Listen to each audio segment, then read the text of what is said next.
If you're with us for the very first time, here's what you need to know. We've been walking through the book of Mark, and it's been taking an awfully long time. I don't say awfully, it's a goodfully long time, because the goal here is, again, I say this a lot, but I'll say it again, is to really teach and train you to look at the Bible as a story. Not just a random verses that we pluck and like to apply here and take that one, shoot that one over there. When we view the story of Jesus, the gospel message, in context and in sequence, it's amazing. It's amazing that the things that point out, like it's amazing how stuff in chapter 7 relates to chapter 6 and chapter 5. So if you've been with us, or if you're just joining us and you've missed some of these messages, they're all on our podcast or on the YouTube page. You can view them at your leisure and take care of that. But today we're going to be finding ourselves in Mark 7, verses 24 to 30. It's only 6 verses, but 6 verses that have the potential to just do amazing things. I was going to stretch this one out and be like, okay, we're going to do end of chapter 7 all the way into chapter 8, stuff like that. But as I began to read and study, I was like, there's something special about these 6 verses, about this section. So let me, before I actually get into that reading, give you a bit of a background, where we're coming from, just so you know where Jesus is at this point. So if we look at Mark chapter 6, I read from the New King James Version. You can read it from wherever you want. But if you want to follow along, it's on the screens. It's going to be in the NKJV, so there you go. Over the past few weeks, we've seen different things like Jesus being rejected in his hometown of Nazareth. And then we move to the story of John the Baptist being beheaded. And then right out of that, we see the feeding of the 5,000. The feeding of the 5,000 was an integral part of Jesus' ministry because there was an opportunity for the disciples who had just been on mission. So he sent the disciples out, went on mission, and they did their deal. They went around and they 2 by 2 to the doors, and he said, don't take anything with you. And then all of a sudden, they come back and they're excited to share things with Jesus. And Jesus is like, hey, this is fantastic. Let's go find a quiet place, and we need a bit of a break here. Let's talk about this. They can't find a quiet place because the crowds are always after Jesus. They just want more and more and more of him. So they end up, teaching because Jesus has compassion, and he teaches with them and shares with them, and it's beautiful. And then at the end, the disciples are like, well, you've got to feed these people. There's no food here. Jesus is like, take care of it. They're like, and he's like, it's almost like an opportunity for these apostles, who he called them, and then referred back to disciples, because he said, hey, listen, here's an opportunity for you to step out and learn, put into action, show me what you just learned, because you didn't have any bread with you when you were on your mission. You had to have, used the power that I implanted within you. And so they balked on that, and they failed, and Jesus was like, okay, I'll take over here. Here we go, feeding of the 5,000. I'll do it because I can, I know what I'm doing here. So we walk through that, and after that, Jesus walks on the sea. It's a great time. And then last week, we come through the defilement from within, where we talk about the Pharisees and the scribes coming to Jesus. They're trying to trap him and with the laws, the man-made laws. And we talked about the tradition of the Pharisees and the scribes and how they like to trump the truth with their traditions, and how that was a great reminder for us, not to allow tradition in our lives to trump truth. Truth should always trump tradition. Tradition is just a way to express truth. Now we find ourselves, Jesus, in chapter 7, verse 24. From there he arose, and he went to the region of Tyre and Sidon, and he entered a house and wanted no one to know it, but so that he could be hidden. Seems to me like he's trying to find that quiet place again. For a woman whose young daughter had an unclean spirit heard about him, and she came and fell at his feet. This woman was a Greek, a Syrophoenician by birth, and she kept asking him to cast the demon out of her daughter.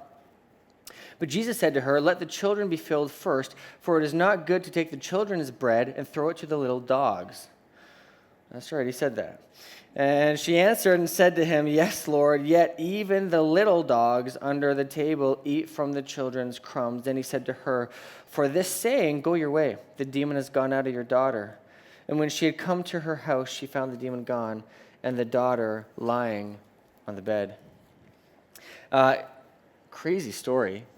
And we see again Jesus talking in riddles, Jesus talking in parables. But before we actually get to that, let me give you a bit of context in where we find ourselves. So Jesus is heading to Tyre and Sidon. It's about 30 to 50 miles from where he is in Capernaum. So he's on this trek, on this journey. Keep in mind that they don't have cars, they don't have, like modern day transportations. This is by foot, 30 to 50 miles, not kilometers. Do the math. He's hiking. It's a long, long trek. Why Tyre and Sidon? What is significant about them? Up until this point, Jesus had been focusing the vast majority of his ministry on the Jewish cities. He was surrounding in that Jewish city of Capernaum, Galilee, all in that little, these coastal kind of towns. That's where he was focusing the majority of his ministry. Now he branches out to Tyre and Sidon. This is significant because this is the home of the Gentiles. This is where we see Jesus' ministry start to take a little bit of a turn. There's a little bit of a twist here. He's kind of leaving the Jewish cities that he was visiting, and he's now heading into this Gentile territory. And we see that the significance of this woman who comes knocking at Jesus' door, literally, we find out that she is Syrophoenician by birth, a Greek. If you do the history and research, you go back far enough, we find out that she is a Canaanite. Why is this significant? Well, because the land of Canaan, the Canaanites, before all that deal with Joshua back in the Old Testament, Canaanites and the Israelites were butting heads. They've always been at odds with each other. They've always been like this, to the point where Jesus is trying to show his disciples, show us that this person is almost as far as the Gentile goes. Like Gentiles here, but then the Canaanites are there. Like the hatred between the two, the butting of heads between the two is significant, to the point where Jews would often refer to Gentiles, Canaanites, all those people in that group. Their hatred towards that crew was so strong that they would refer to them as dogs.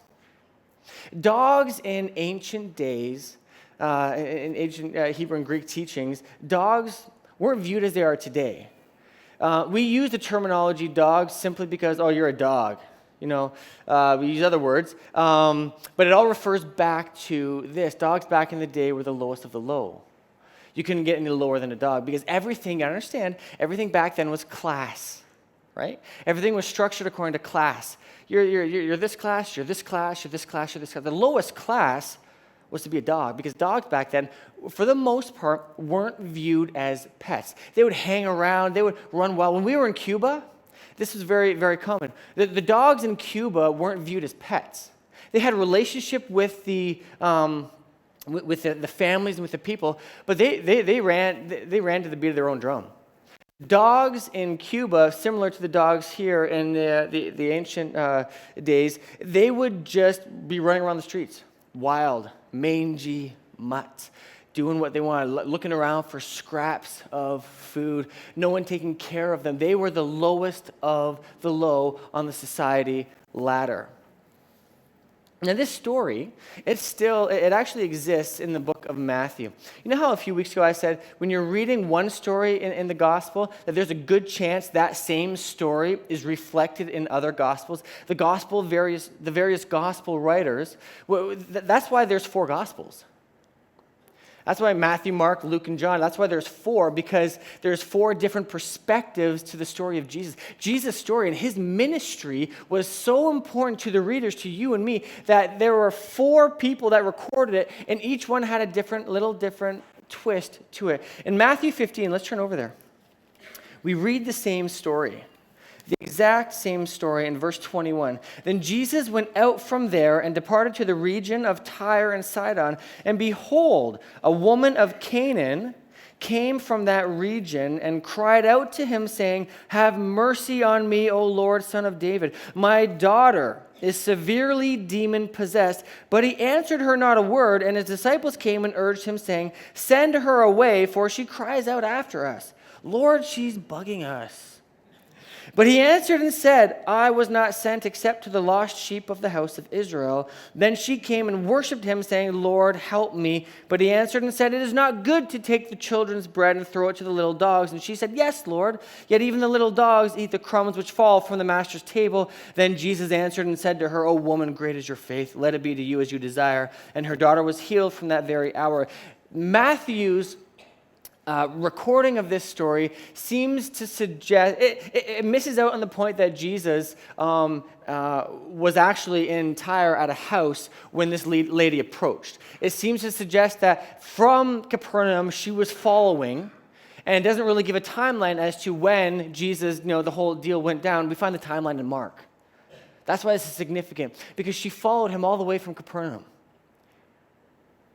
Jesus! Step. Drink. Jesus! You got to help me. Jesus! Disciples, Jesus, shut that lady up. Just do whatever she needs. Just we got a long trek ahead of us. It's dry and dusty land. Seriously, you got to shut her up because I can't do this for another 30 miles. I just can't do it, Jesus. You got to take care of her, Lord. Take care of her, Lord. It's driving me nuts. Right? And so we get this picture, we get the timeline, and we see the story begin to unfold of what is actually happening here.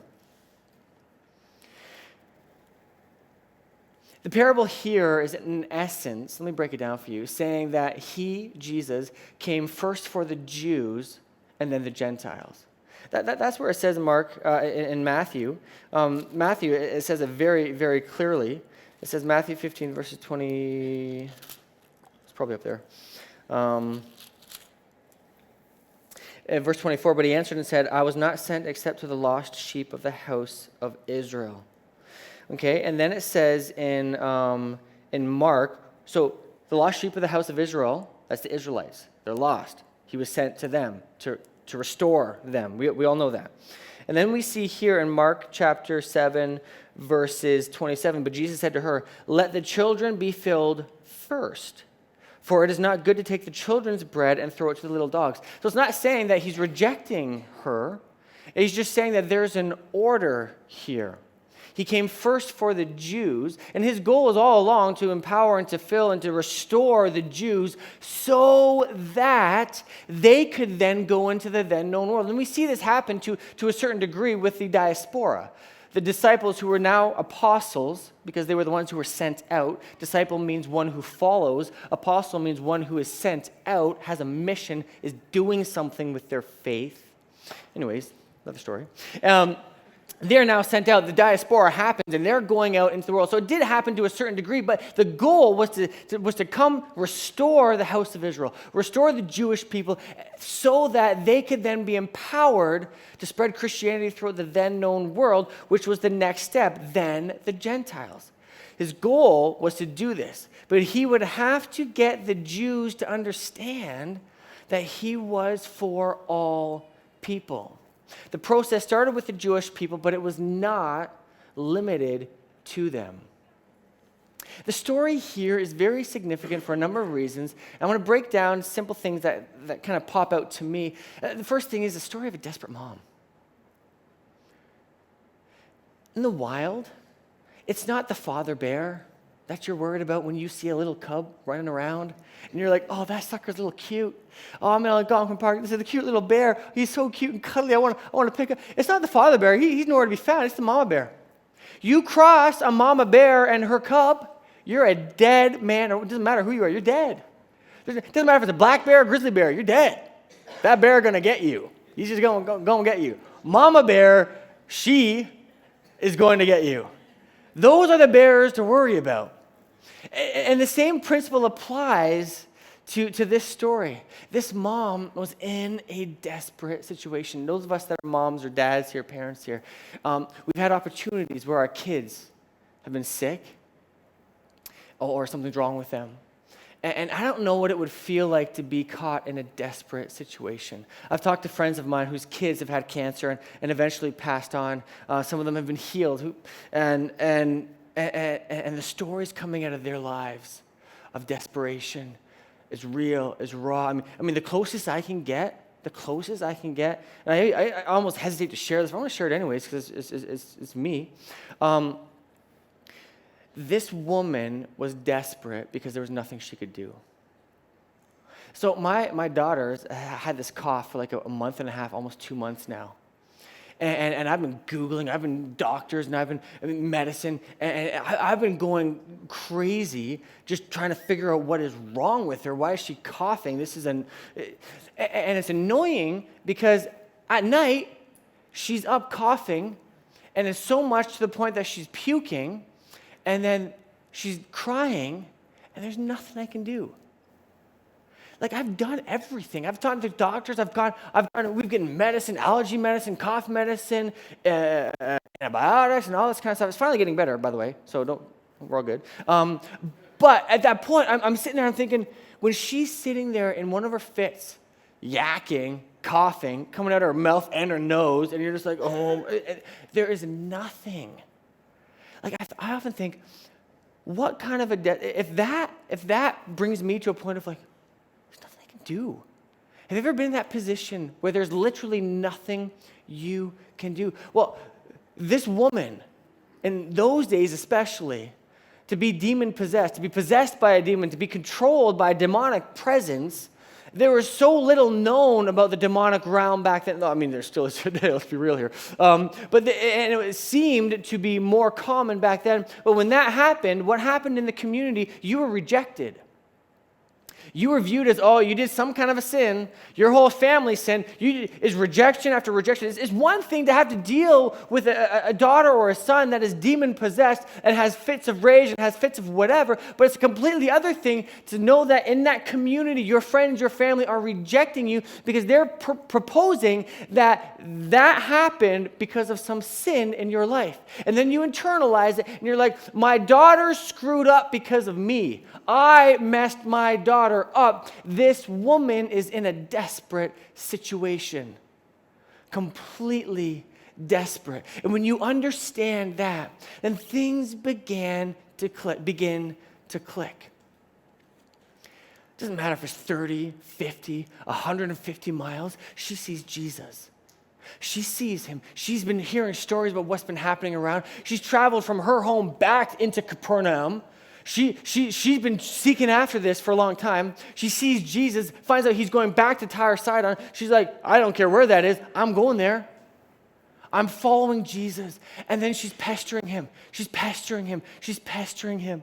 Until finally, Jesus gives her a riddle. Up until this point, all the riddles that Jesus has given, for the most part, they're always followed with what? He who has ears to hear, let him hear. Because not even the disciples could get what he was saying. They're like, what are you saying?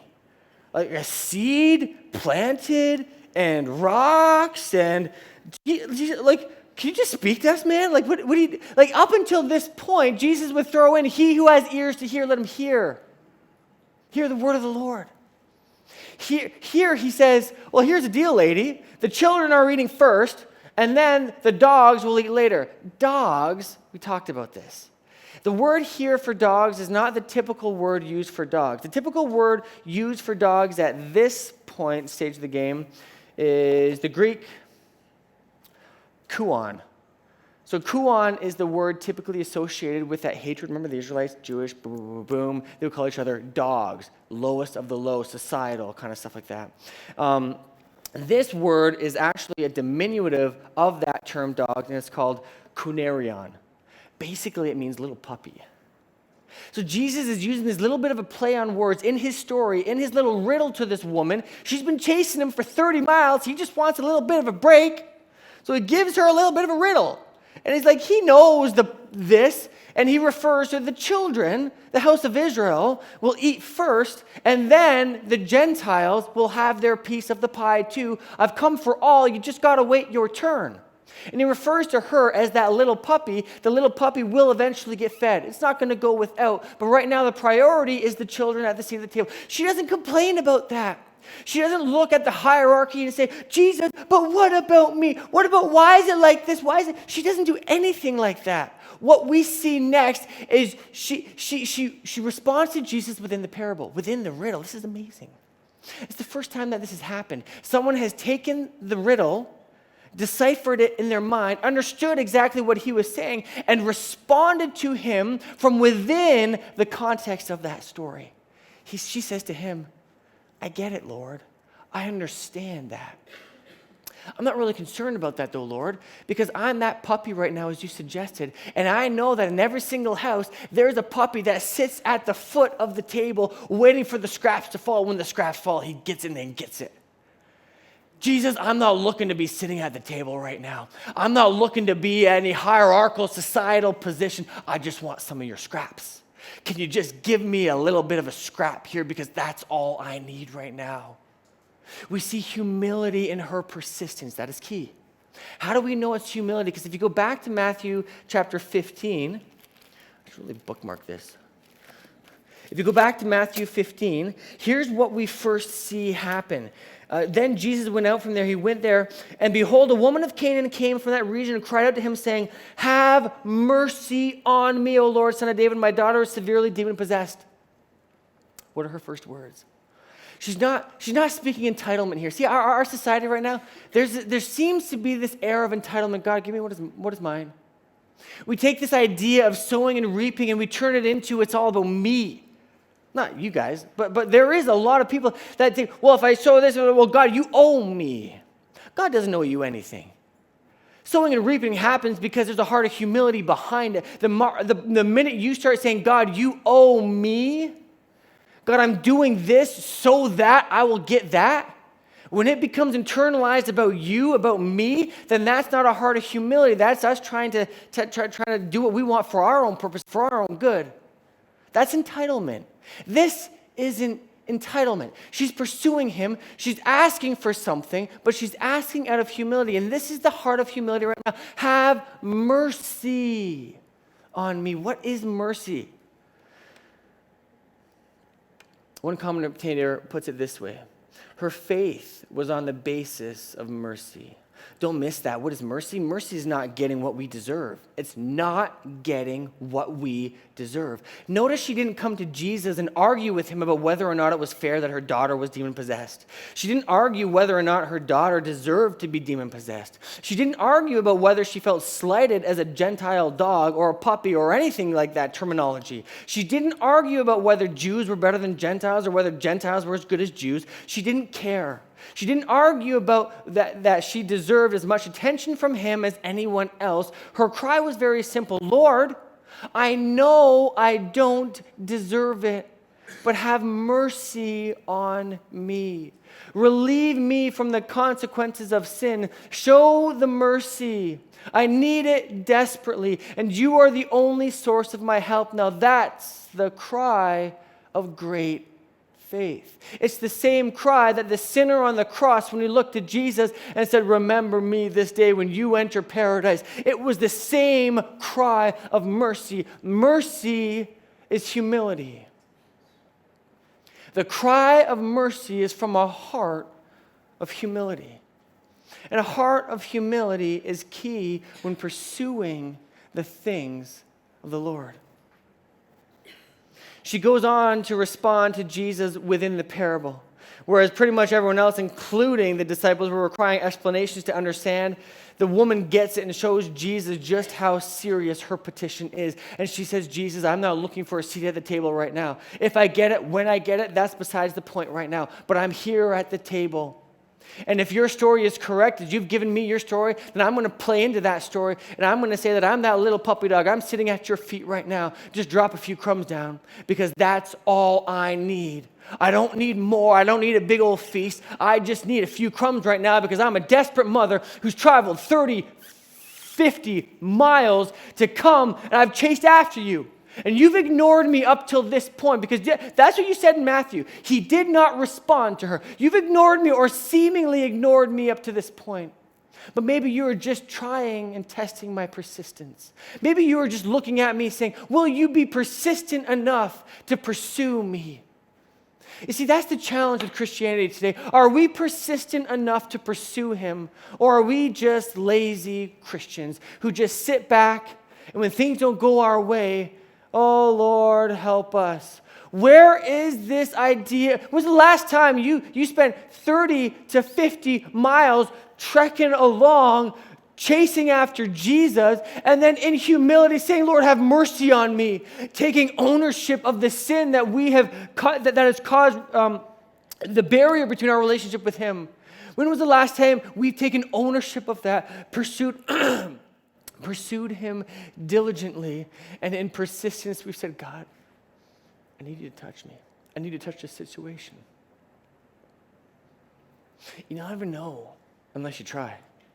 You'll never know what it means to be a persistent Christian until you become a persistent Christian.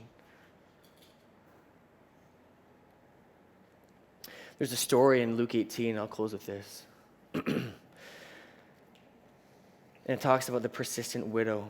And it's a story that's always brought some kind of confusion to me. But as I'm reading this story, it kind of is making a little bit more sense.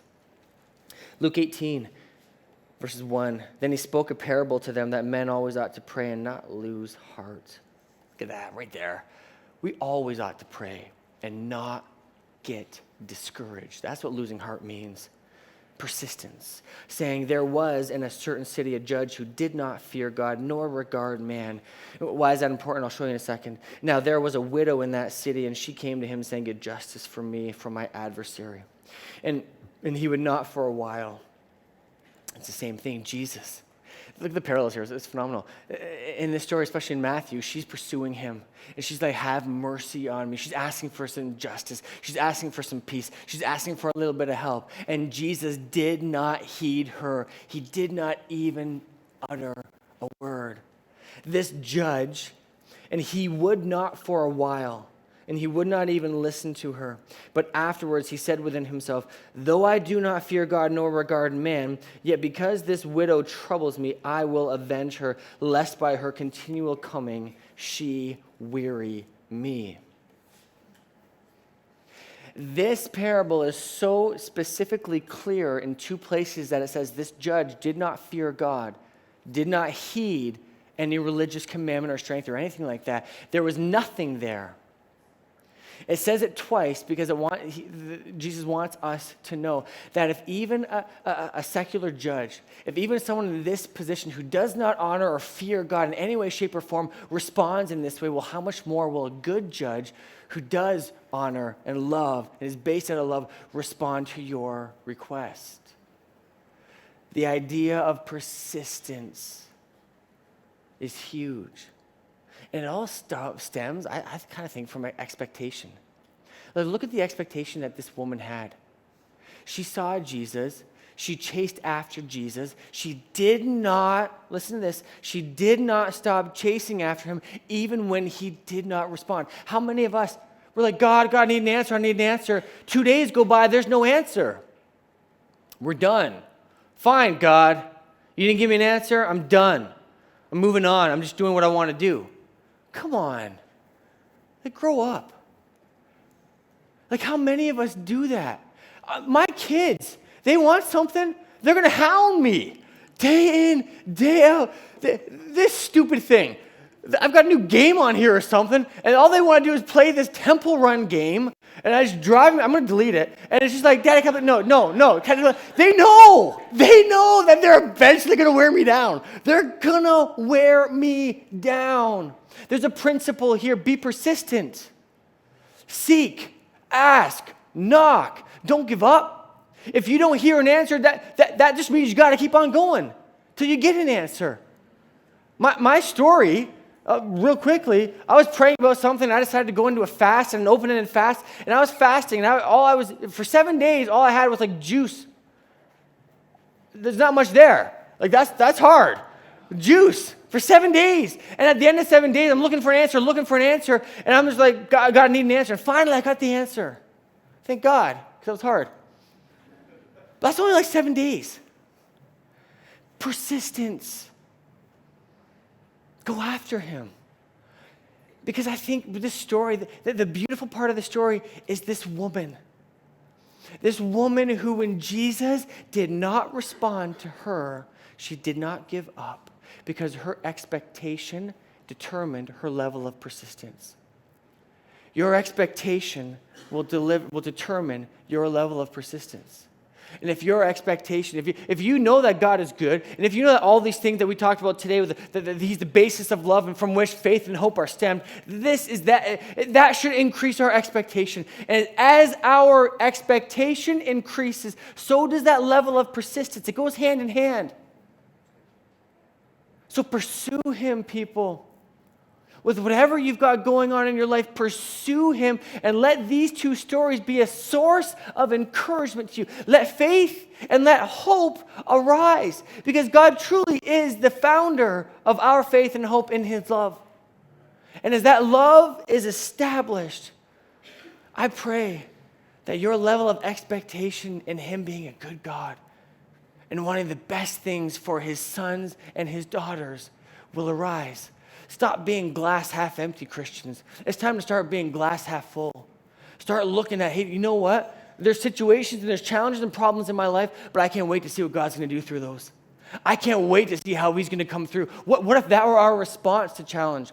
What if that were our response to adversity in our lives? Because I think that it has to be. Because, good Lord, when real struggles come to this Western culture, when real struggles come, we're going to have to stand on something. And I think it's better we start now.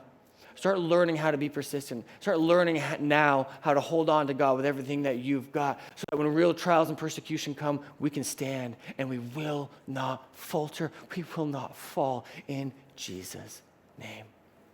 Amen.